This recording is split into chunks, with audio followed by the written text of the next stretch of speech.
सहाबी हैं जिन्हें हजरत उसामा इब्ने ज़ैद कहा जाता है। जब वो बीमार पड़ गए तो मेरे आका इमाम हुसैन उन्हें देखने के लिए जा रहे हैं।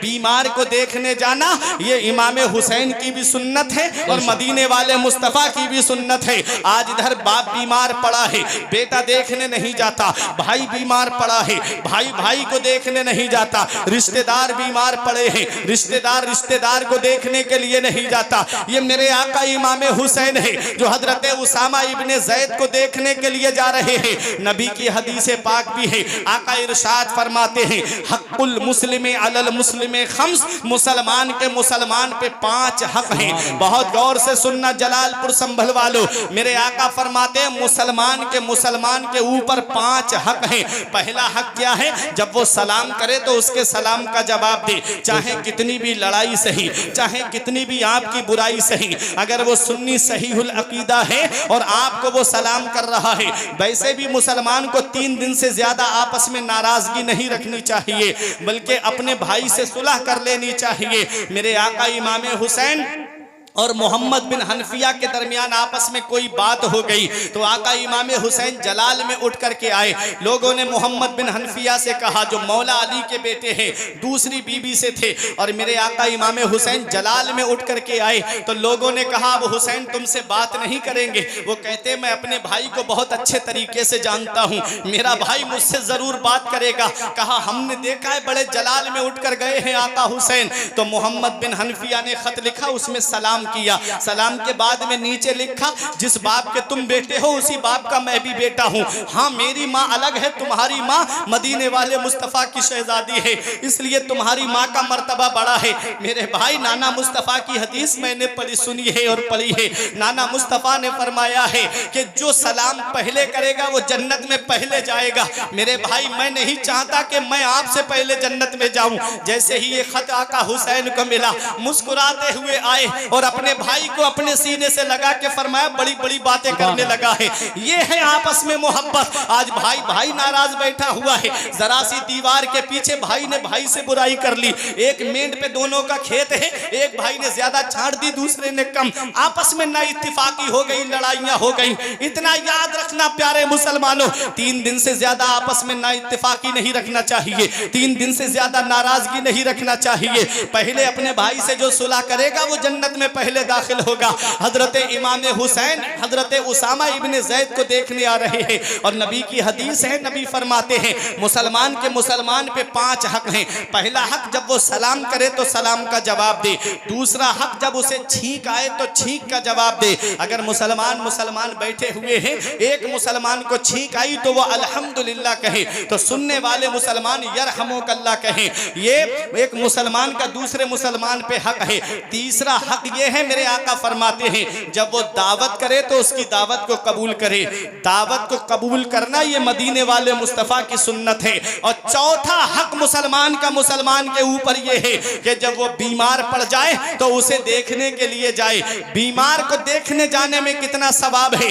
बीमार को देखने जाने में मेरे आका इरशाद फरमाते हैं जब कोई मुसलमान भाई अपने मुसलमान भाई को देखने जाता है, जब वो बीमार पड़ जाए तो जैसे ही कदम घर से बाहर निकालता है, अल्लाह की रहमत के 70,000 फरिश्ते उसके लिए बख्शिश और मग़फ़िरत की दुआ करते रहते हैं जब तक वो वापस नहीं आ जाता है। कितना सवाब है बीमार को देखने जाने में। और 5वां हक मुसलमान का मुसलमान पे ये है कि जब उसका इंतकाल हो जाए तो उसके जनाजे में शामिल हो। आज गरीबों के जनाजे में कोई जाना भी पसंद नहीं करता और अमीरों के जनाजे में दौड़ दौड़ के कांधे लगाए जाते हैं। बार बार उसे दिलासा देने की कोशिश की जाती है ताकि मैं उसकी नजर में आ जाऊं, ताकि उसे ये पता चल जाए कि मैं भी उसके यहाँ जनाजे में शामिल हुआ था।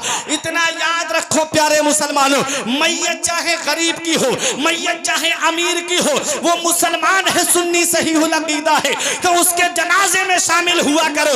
इससे 2 फायदे हैं। बुजुर्ग कहते हैं एक फायदा तो ये है कि अगर मैयत बख्शी हुई है तो नमाजे जनाजा पढ़ने वाले को अल्लाह ताला बख्श देता है, और अगर मैयत गुनाहगार है, नमाजे जनाजा पढ़ने वालों में कोई परहेजगार है तो अल्लाह ताला उसके सदक़े में उस मैयत की मग़फ़िरत फरमा देता है। सुभान अल्लाह, वाह वाह, नारे तकबीर। नारे रिसालत, नारे हैदरी, नारे गौसियत, मसलके आला हजरत शहीद आजम कॉन्फ्रेंस मौलाना फुरकान रज़ा साहब मंजरी। सुभान। सगा भतीजा, सगा भांजा, सगा भाई, अगर गरीब है तो पड़ोसी बता रहे हैं लोग। पता लगाओ ये मैयत किसी अमीर की होगी, जो दौड़ दौड़ के कांधा लगा रहे हैं लोग। ए मेरे प्यारे मुसलमानों, ये आका इमाम हुसैन बीमार को देखने जा रहे हैं। पता चला बीमार को देखने जाना ये मदीने वाले मुस्तफ़ा की भी सुन्नत है और आका इमाम हुसैन की भी सुन्नत है। सिर्फ वाक़यात सुनने से काम नहीं चलेगा, हुसैन की अदाओं को अपनाना चाहिए, हुसैन के किरदार को अपनाना चाहिए, हुसैन की सीरत को अपनाना चाहिए।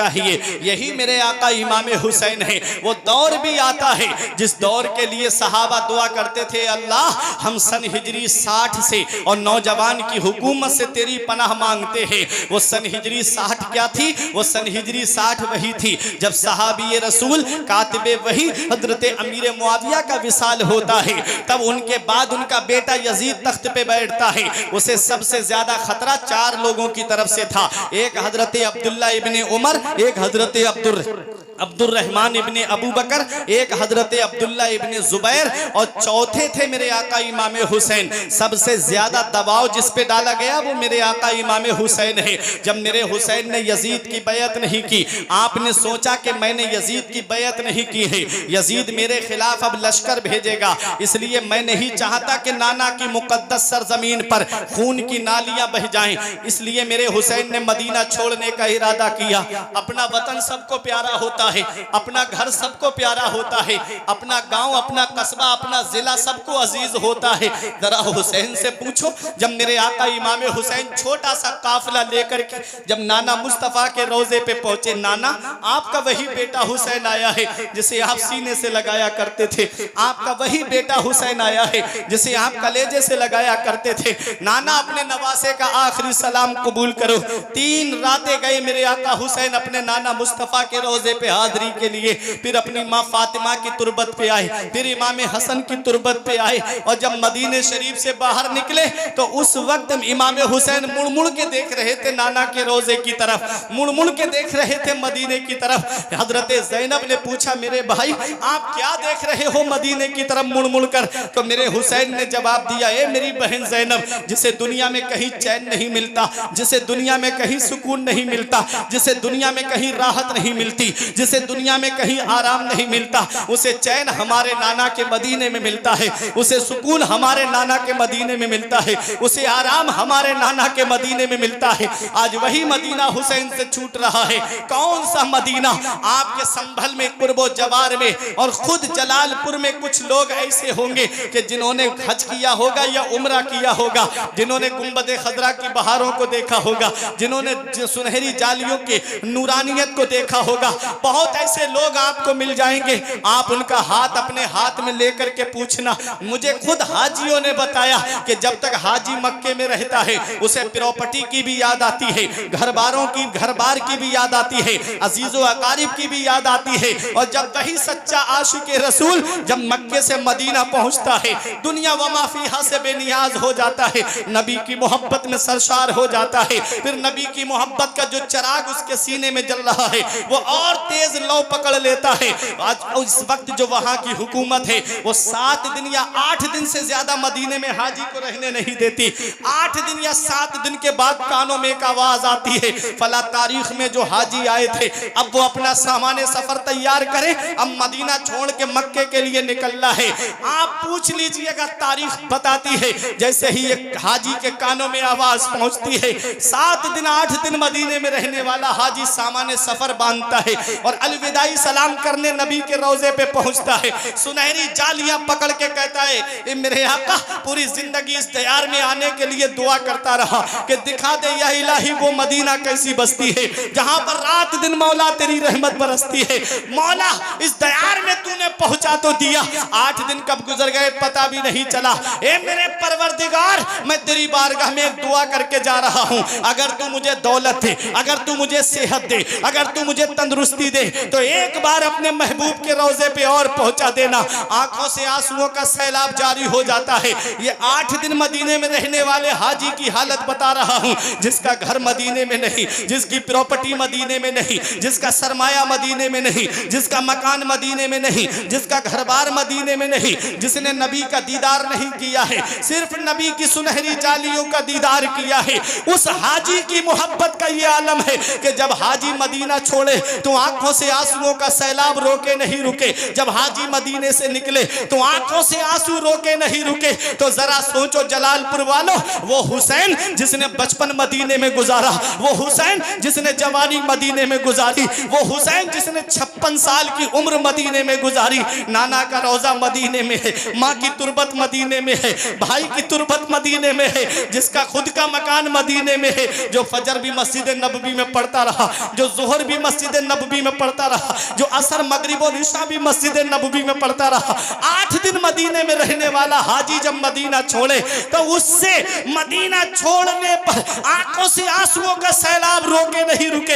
हुसैन ने तो 56 साल की उम्र मदीने में गुजारी है। नाना का रोजा छूटता होगा, कैसी बीतती होगी आका हुसैन के दिल पर। नाना का शहर छूट रहा है, कैसा लग रहा होगा मेरे आका हुसैन को। वो मदीना हुसैन से छूट रहा है, वो मदीना जो कौनैन का ताज है, जिसका दीदार मोमिन की मेराज है। जिंदगी में खुदा हर मुसलमान को वो मदीना दिखा दे तो क्या बात है। वो मदीना हुसैन से छूट रहा है। तजल्लियों की अजब है फिजा मदीने में, निगाहें शौक की है इंतहा मदीने में, गमे हयात ना खौफे कज़ा मदीने में, बराहे रास्त है राहे खुदा मदीने में। हाँ हाँ, वही मदीना हुसैन से छूट रहा है। वो मदीना जो कौनैन का ताज है, मदीना ऐसा गुलशन है जो हर गुलशन की जीनत है। बहारे बागे जन्नत भी मदीना की बदौलत है। मदीना छोड़कर जन्नत में कोई जा नहीं सकता। मदीने से मोहब्बत है तो जन्नत की जमानत है। नारे तकबीर, नारे रिसालत, नारे हैदरी, नारे गौसियत, मसलके आला हजरत। वो मदीना हुसैन से छूटा। ये इस्लाम कैसा प्यारा मजहब है, ये इस्लाम कैसा प्यारा मजहब है कि इस इस्लाम को फैलाना हुआ। हुसैन के नाना ने मक्का छोड़ा, मदीने आए, और जब इस इस्लाम को बचाना हुआ तो हुसैन ने मदीना छोड़ा, मक्के आ गए। और मक्के में भी चैन से बैठने नहीं दिया। खुतूत का सिलसिला शुरू हुआ। वो खत लेकर के आका हुसैन कूफे के लिए निकले। कहाँ के लिए निकले? थोड़ा बोलो आप, कहाँ के लिए निकले भाई? सीटी की थोड़ा सही कीजिएगा इसकी आवाज। कूफे के लिए निकले, लेकिन तकदीर ने कहाँ पहुंचाया? करबला। मुकद्दर ने कहाँ पहुंचाया? करबला। और जब करबला आप पहुंचे तो पूछा कौन सी जगह है? कहा इसे नैनवा कहते हैं। पूछा कोई और नाम? कहा हाँ, इसे करबो बला भी कहते हैं। फरमाया बस यही सवारियां रोक लो, यही वो जगह है जहां हुसैन को शहीद किया जाएगा। मेरे आका इमाम हुसैन से पूछा आपके साथियों में से किसी ने कि ये जगह आपने पहचानी कैसे? तो आका हुसैन फरमाते हैं मैं अपने बाबा के साथ एक जंग से वापस हो रहा था, तो इसी नहरे फुरात के किनारे पर मेरे बाबा ने मेरा हाथ पकड़ के कहा था, हुसैन इस जगह को गौर से पहचान लो मेरे लाल, यही वो जगह है। निशान लगा के फरमाया बेटा यहाँ तुम्हारा खेमा लगेगा, यहाँ तुम्हारे साथियों के खेमे लगेंगे, यहाँ तुम्हारे बड़े बेटे का खून बहेगा, यहाँ तुम्हारे छोटे बेटे का खून बहेगा, बेटा यहाँ तुम्हारे भतीजे शहीद होंगे। पूरा नक्शा मौला अली शेरे खुदा ने करबला का इमाम हुसैन को बता दिया। सबको पता था कि हुसैन शहीद किए जाएंगे, लेकिन किसी ने ये दुआ नहीं की अल्लाह ये आजमाइश हमारे बेटे से दूर कर दे। क्या दुआ करते थे? अल्लाहुम्मा आतिल हुसैन सब्र व अजरा। ए अल्लाह हुसैन को सब्र और अजर अता फरमा। सुभान अल्लाह। हुसैन को सब्र और अजर अता फरमा। हुसैन मैदान करबला में कितने लोगों ने जामे शहादत नोश किया? 72 ने जामे शहादत नोश किया। कितनों ने? 72 ने।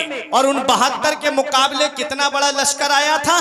22,000 का लश्कर आया था। कभी कभी आपने सोचा है ये कोई मुकाबला है? उसमें दूध पीते बच्चे भी हैं, उसमें कमसिन बच्चे भी हैं, उसमें 80 साल के करीब बुजुर्ग भी हैं। उन 72 के मुकाबले में 22,000 का लश्कर। दुनिया कहती है इब्ने जियाद क्या तेरी अकल मारी गई है? तूने 72 के मुकाबले में 22,000 को भेज दिया है। तो इब्ने जियाद की अकल जवाब देती है कि इब्ने जियाद 72 को नहीं देख रहा है, वो 72 में देख रहा है। को देखना और है, में देखना और है। अरे को देखना और होता है, में देखना और होता है। वहाबियों ने नबी के हाथों को देखा तो लिख दिया जिनका नाम मोहम्मद या अली है वो किसी चीज के मालिक को मुख्तार नहीं। और आला हजरत ने नबी के हाथों में देखा तो पुकार के कहते हैं मालिक कौनैन है गो पास कुछ रखते नहीं, मालिक कौनैन है गो पास कुछ रखते नहीं। दो जहां की नेमतें हैं उनके खाली हाथ में। सुभान अल्लाह माशाअल्लाह। तो को देखना और है और मैं देखना और है।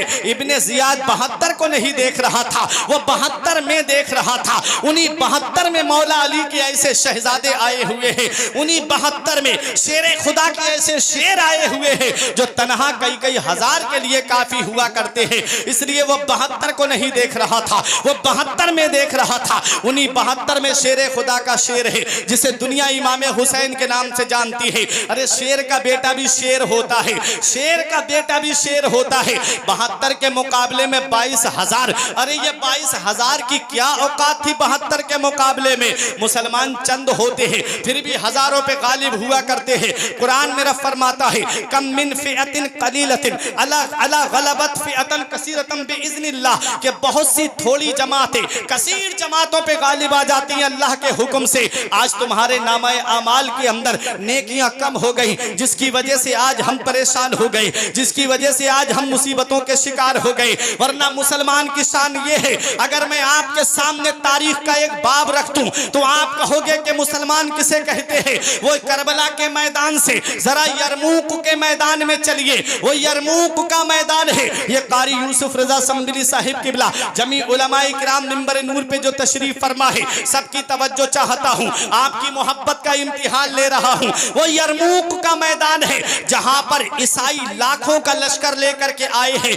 और उनकी मदद के लिए गस्सान का शहंशाह जिसका नाम जबला है 60,000 अरबी फौजों को लेकर के आया और आकर के उससे रूम के बादशाह से कहता है तुम मुकाबले के लिए मत जाओ, हम मुकाबले के लिए जाते हैं। मैं 60,000 फौज लेकर जाता हूं, तुम रूमी हो तुम्हारा खून ठंडा है, हम अरबी हैं हमारा खून गर्म है। अरबों अरबों का मुकाबला होगा, वो भी अरबी है उनका खून भी गर्म है, हम भी अरबी हैं हमारा खून भी गर्म है।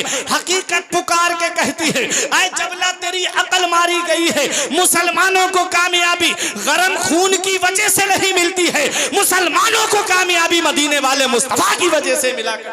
नारे तकबीर, नारे रिसालत, नारे गौसियत, मसलके आला हजरत, मजहबे इस्लाम, पैगाम इस्लाम। मुसलमान कामयाब होता है तो मदीने वाले मुस्तफा की रहमत के साये में कामयाब होता है। जब जबला 60,000 की फौज लेकर के आया तो मुसलमानों के लश्कर के जो सिपह सालार थे उनका नाम था हजरत अबू उबैदा इब्ने जर्राह। उन्होंने मुसलमानों से नारे रिसालत, नारे गौसियत, मसलके आला हजरत उस्ताजुल मोहतरम हुजूर मुफ्ती आजम संभल हजरत अल्लामा मुबारक हुसैन साहब चतुर्वेदी खलीफे हुजूर ताज शरिया हजरत अल्लामा मुफ्ती अलाउद्दीन साहिब किबला हजरत अल्लामा मुबारक हुसैन साहब चतुर्वेदी।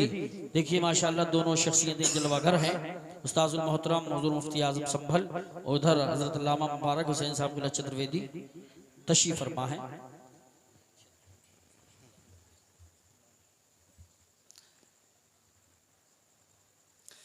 माशाअल्लाह सुभान अल्लाह। देखिए मिंबर नूर पे तशरीफ फरमा मुमताजुल उलमा सिराजुल खुतबा रईसुल असातिज़ा आलिम बाअमल हज़रतुल अल्लाम हज़रत अल्लामा मौलाना मुफ्ती अलाउद्दीन साहिब किबला खलीफा हुजूर ताज शरिया की आमद हो चुकी है। मुफ्ती आज़म संभल की आमद हो चुकी है। अब आप अपने नूरानी चेहरे की ज़ियारत से आप अपने माथे की निगाहों से आलिम बाअमल के नूरानी चेहरे की ज़ियारत करें। वहीं खुसूसी खिताब खतीब अहले सुन्नत हज़रत अल्लामा मुबारक हुसैन चतुर्वेदी साहिब किबला का आपको समात करना है। हजरत की आमद हो चुकी है। आब आमद तयम्मुम बर्खास्त के तहत अब मैं अपनी तकरीर को इख्तिताम की तरफ लेकर के आ रहा हूँ। बस सुने कि मुसलमान की शान क्या होती है। करबला के 72 को बड़े करीब से दिखाना चाहता हूँ। वो यरमूक का मैदान है। यरमूक का मैदान, गस्सान का बादशाह जबला 60,000 फौज लेकर के आया और कहता है कि मैं जाऊंगा मुसलमानों के मुकाबले के लिए। मुसलमानों के लश्कर के जो सिपह सालार थे वो थे हजरत अबू उबैदा इब्ने जर्राह। उन्होंने मशवरा किया मुसलमानों से, बताओ 60,000 फौज लेकर जबला आया है, कितनी फौज को भेजा जाए। एक सहाबी खड़े हुए, बोले पूरी फौज को भेज दिया जाए उसके मुकाबले के लिए। एक मुसलमान बीच में से खड़े होके बोले, क्या बात करते हो, इन्हें इतनी अहमियत दी जा रही है, इतनी 60,000 के लिए पूरी फौज भेजी जाएगी। कहा फिर, कहा मेरा मशवरा ये है कि इन 60,000 के लिए 5,000 मुसलमान काफी रहेंगे। अरे मोहब्बत से बोलो सुभान अल्लाह। बोले 60,000 के लिए 5,000 मुसलमान काफी रहेंगे। तो फिर एक मुसलमान खड़े हो गए, बोले इनको इतनी अहमियत दी जा रही है, 60,000 के लिए 5,000 मुसलमान जाएंगे। कहा फिर, कहा मेरा मशवरा ये है कि इन 60,000 के लिए 3,000 मुसलमान काफी रहेंगे। अल्लाह अकबर, 3,000 मुसलमान। कहते हैं हजरत अबू उबैदा इब्ने जर्राह कोई और मशवरा देने वाला है। तो एक सहाबी और खड़े हो गए, बोले हाँ मेरा मशवरा ये है कि इन 60,000 के लिए सिर्फ 1,000 मुसलमान काफी रहेंगे। बात इस पे तय हुई, तभी नजर पड़ी हजरत सैफुल्लाह खालिद इब्ने वलीद के ऊपर।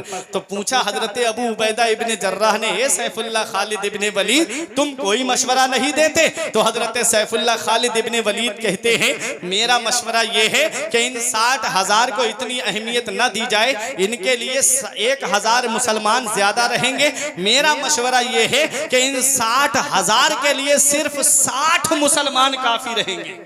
सुभानअल्लाह, माशाअल्लाह। सिर्फ 60 मुसलमान।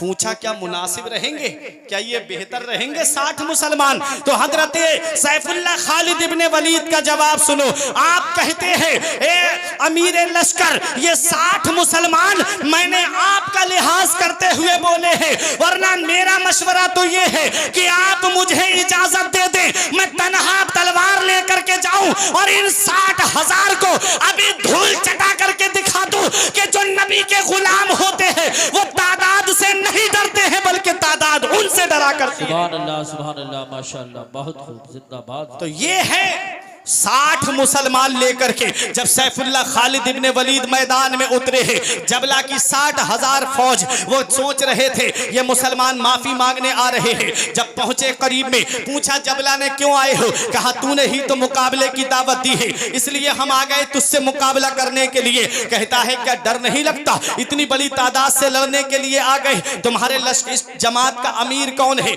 हटे बीच में से मुसलमान और नजर आए सैफुल्लाह खालिद इब्ने वलीद। देख के थर्रा गया जबला, कहता है मैं तुम्हें पहचानता हूं, तुम वलीद के बेटे खालिद लग रहे हो। कहा हाँ मेरा ही नाम खालिद इब्ने वलीद है। कहता है तो मैं तो तुम्हें बहुत अच्छा जंगजू समझता था, तुम इतनी बड़ी फौज से टकराने के लिए 60 मुसलमान लेकर के आ गए। फरमाया वो तो वक्त बताएगा, तारीख बताती है। जब वो 60 मुसलमान उस 60,000 फौज के अंदर घुसे थे तो ऐसा कत्लेआम हो रहा था, गाजर मूली की तरह कट के जमीन पे गिर रहे थे।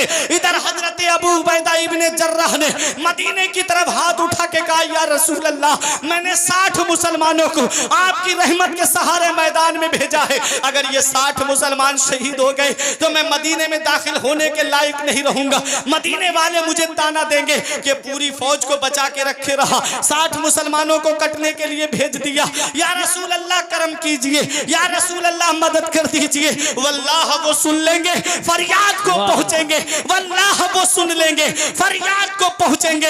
इतना भी तो हो कोई जो आह करे दिल से।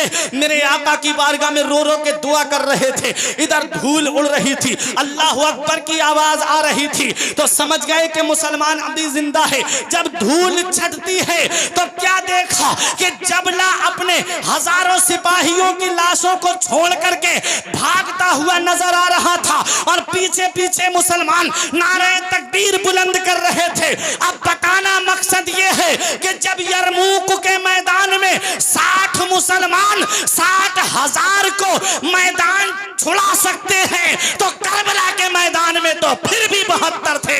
उन 72 की क्या शान रही हो। सुभान अल्लाह, बहुत खूब, जिंदाबाद जिंदाबाद। वो अपने रब की रजा पे राजी थे, रब की रजा थी, रब की मर्जी थी। ये जामे शहादत नोश करके रब की बारगाह में आए, इसलिए हर मोड़ पे सब्र करते रहे, हर महाज पे सब्र करते रहे, हर मंजिल पे सब्र करते रहे, हर जगह सब्र करते रहे। हाँ हाँ, वही हुसैन जब मैदान करबला में, हुसैन की शहादत ने हमें क्या पैगाम दिया, हुसैन की सीरत ने हमें क्या पैगाम दिया, हुसैन की सीरत हमें क्या दर्श देती है, वही सबक अब मैं बताने जा रहा हूँ। सुनो प्यारे मुसलमानों, 71 लोगों ने जब जामे शहादत नोश कर लिया, मेरा हुसैन अपने खेमे में आता है। जैसे ही आप अपने खेमे में पहुंचे, देखा हजरत ज़ैनब कुरान की तिलावत कर रही हैं। मेरी माँ बहनें बेटियां इस प्रोग्राम को सुनने के लिए आई हैं, बहुत गौर से सुने। जब मेरे हुसैन ने देखा हजरत ज़ैनब कुरान की तिलावत कर रही है, ये घराना कैसा घराना है। नबी ने फरमाया था मेरे अहले बैत और कुरान हमेशा साथ रहेंगे, इनका रास्ता कभी अलग नहीं होगा, यहाँ तक कि ये हौज़े कौसर पर मुझसे मुलाकात करेंगे। हुसैन का और कुरान का कैसा साथ रहा है। जब तक सर हुसैन का जिस्म से लगा रहा, तब भी हुसैन कुरान की तिलावत कर रहे थे, और सर तन से जुदा हो गया, तब भी हुसैन ने कुरान की तिलावत को नहीं छोड़ा। हुसैन ने देखा हजरत ज़ैनब कुरान की तिलावत कर रही है, बेटों का जिस्म निगाहों के सामने है, फिर भी हजरत ज़ैनब कुरान पढ़ रही है। भाइयों के कटे हुए बाजू निगाहों के सामने है, फिर भी हजरत ज़ैनब कुरान की तिलावत कर रही है। भाई भतीजों के जिस्म निगाहों के सामने है, फिर भी हजरत ज़ैनब कुरान की तिलावत कर रही है। वो मेरी बहनें जरा सोचे, जो 10 मुहर्रम को आशूरा के दिन बेपर्दा बाजारों में मेलों में घूमती हुई नजर आती हैं, वो कौन सा मुंह लेके जाएंगी हजरत ज़ैनब के सामने, वो कौन सा चेहरा लेकर जाएंगी हजरत फातिमा के सामने। वो जिनका पर्दा, जिन्होंने अपने शौहर से वसीयत की मेरा जनाजा रात के अंधेरे में निकालना। पूछा फातिमा क्यों? कहा जिसके सर के बाल को आसमान के चांद सूरज ने नहीं देखा, उसके जनाजे पर भी किसी गैर महरम की नजर ना पड़े, इसलिए मेरा जनाजा रात के अंधेरे में निकालना। मेरा इमाम पुकार के कहता है, जिनका आंचल न देखा महो महर ने, उस रिदाए नुजाहत पे लाखों सलाम। सैयदा जाहिदा तैयबा ताहिरा जाने अहमद की राहत पे लाखों सलाम। खूने खैरुर रसूल से है जिनका खमीर, उनकी बेलौस तीनत पे लाखों सलाम। अक्लो शऊर व वहिम से बाला है फातिमा, रहती अली के घर में है आला है फातिमा। दुनिया ने अगर दीन है माना हुसैन को, सच ये है तूने दीन को पाला है फातिमा। अल्लाह अकबर, कौन हुसैन है? 2 हुसैन अपने खेमे में आए हैं। अब मैदान करबला में जब जाने की तैयारी करते हैं, तो आका हुसैन ने कहा बहन ज़ैनब, अब तेरा भाई मैदान करबला में जा रहा है। नाना मुस्तफ़ा का अमामा सर पे सजाया, अली की जुल्फ़िकार अपने हाथ में ली, जाफर तैयार का नेज़ा हाथ में लिया, हजरत अमीर हमजा की ढाल ली, फातिमा तुज़ ज़हरा की चादर का पटका अपनी कमर में बांधा। मेरा हुसैन शहादत का दूल्हा बना है। अल्लामा हसन कहते हैं फातिमा के लाडले का आखिरी दीदार है। हश्र का हंगामा बरपा है मियाने अहले बैत, किस शकी की है हुकूमत, हाय क्या अंधेर है। दिन दहाड़े लुट रहा है खानदाने अहले बैत, अपना सौदा बेचकर बाजार सूना कर गए। करबला में यूं ही चमकी है दुकानें अहले बैत। मेरा हुसैन जब मैदान करबला में आने के लिए जब तलवार उठाता है, तब जवान बेटे ने कहा था बाबा अभी आपका जवान बेटा ज़ैनुल आबिदीन मौजूद है,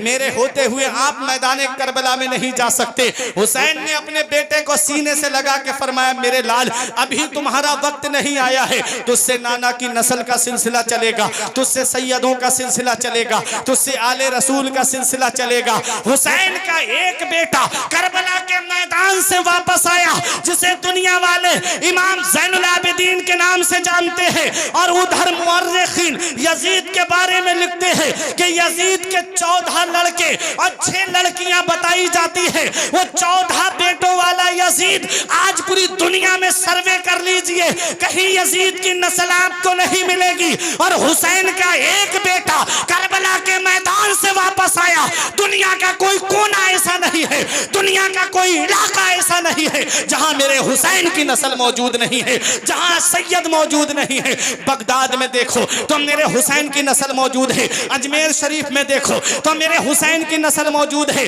हाँ हाँ कलियर शरीफ में देखो तो मेरे हुसैन की नस्ल मौजूद है। महरेरा शरीफ में देखो तो मेरे हुसैन की नस्ल मौजूद है। कि छोछा शरीफ में देखो तो मेरे हुसैन की नस्ल मौजूद है। देवा शरीफ में देखो तो मेरे हुसैन की नस्ल मौजूद है। और जनेटा शरीफ की सरजमीन पर देखो तो मेरे हुसैन की नस्ल मौजूद है। हुसैन से जो मिली है उड़ान रखते हैं हम अपने पांव तले, आसमान रखते हैं। और यजीद जैसे भिखारी की हैसियत क्या है, हुसैन सबसे बड़ा खानदान रखते हैं। सुभान अल्लाह, नारे तकबीर, अल्लाह।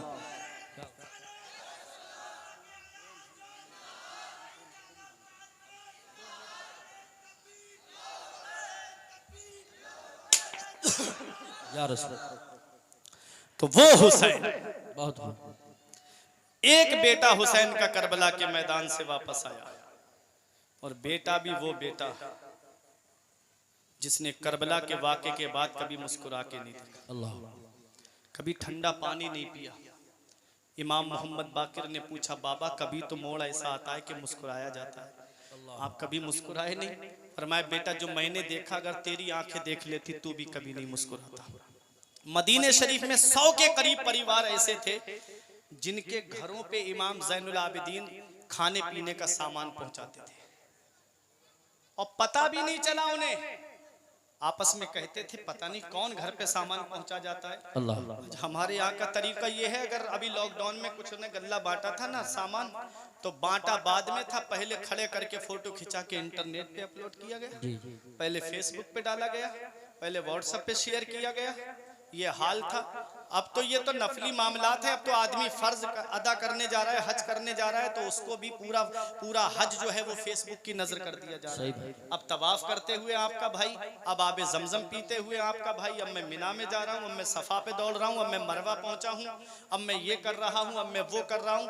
किस्मत वाले पहुंचते हैं वहां, नसीब वाले पहुंचते हैं उस सरजमीन पर। बड़े मुकद्दर वाले थे, किस्मत वाले थे जो उस दयार में पहुंचे। आका के गुंबदे खजरा के साए में पहुंचे, मोबाइल एक तरफ रख के नबी की बारगाह में ज्यादा से ज्यादा दुरूद शरीफ पढ़ लेते, हजरे अस्वद के बोसे ले लेते।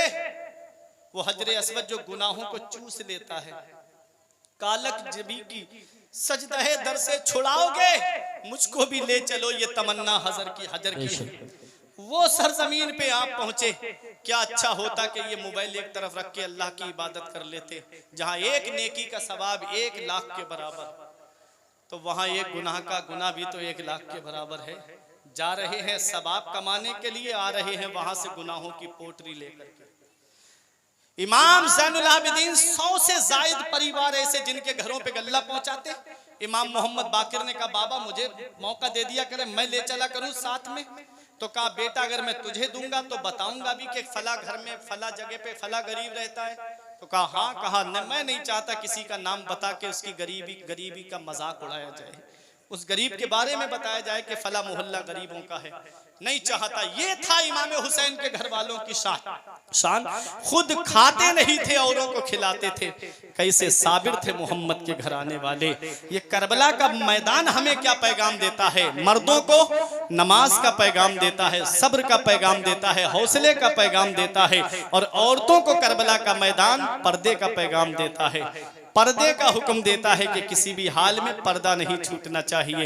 हुसैन ने आखिरी सजदा करके हमको ये पैगाम दिया था, हुसैन से सच्ची मोहब्बत है तो कभी नमाज कज़ा न होने पाए, हुसैन से सच्चा इश्क है तो कभी सजदा न छूटने पाए, तुमसे कज़ा न होगी कभी फिर कोई नमाज, तुमने अगर हुसैन का सजदा समझ लिया। तुमसे कज़ा न होगी कभी फिर कोई नमाज, तुमने अगर हुसैन का सजदा समझ लिया। कुल्ला अस्अलुकुम अलैहि अजरा इल्लल मवद्दता फिल कुर्बा। ए महबूब, आप अपने उम्मतियों से कह दो कि मैं उसकी कोई उजरत नहीं मांगता, इल्लल मवद्दता फिल कुर्बा, अपने अहले बैत की मोहब्बत तुमसे मांगता हूँ। तुम मेरे अहले बैत से मोहब्बत करना, तुम मेरे घर वालों से मोहब्बत करना, तुम मेरे अहले बैत से प्यार करना। अहले बैत से मोहब्बत बाग जन्नत के हैं बहरे, मदहा खाने अहले बैत, तुमको मुज़दा नार का दुश्मनाने अहले बैत, बे इजाजत जिनके घर में जिब्राइल आते नहीं, कद्र वाले जानते हैं कद्र शान अहले बैत, बेअदब गुस्ताख फिरके को सुना दे ए हसन, यूं कहा करते हैं सुन्नी दास्तान अहले बैत। परवरदिगार आलम की बारगाह में दुआ है कि मेरे कुछ अर्ज करने में सबकत लिसानी की वजह से या बतकाज़ा बशरियत कोई गलती हुई हो तो मौला मुझे माफ फरमाए। अस्तगफिरुल्लाह रब्बी मिन कुल्ले ज़ंबि व अतूबु इलैह। मेरे साथ मिलकर कलमा तैयब पढ़ लें, ला इलाहा इल्लल्लाहु मुहम्मदुर